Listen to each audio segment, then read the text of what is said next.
Hello and welcome. In today's video, we are going to go through the installation and setup process of Email Octopus Action Automation for Workflows. Let's get started. Once in your account, scroll down on the sidebar and click on App Marketplace.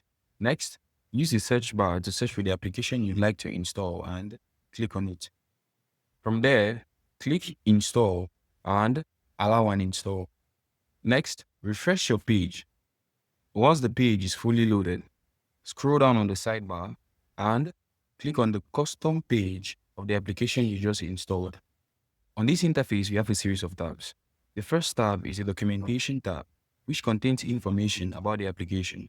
The next tab is the tutorials tab, which contains smart cues and videos that will help you get the necessary credentials when trying to set up the application. The next tab is the setup tab, and this is where we set up the application. To set up the application, start by clicking on Start Setup. From there, head to your Email Octopus account online and you click on your profile.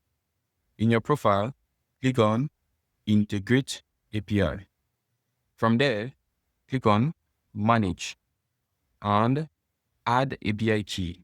Give it the name of your choice and create. Next, copy the API key and you click on Download. Then you head back to your account and paste the API key where required. Next, click on Complete Setup. As you can see, our application has been set up successfully.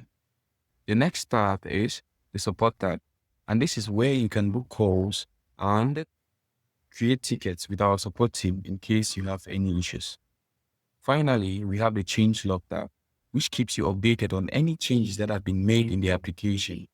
And you can also receive notifications each time a change is made by toggling this on, filling in your email address, and clicking on subscribe.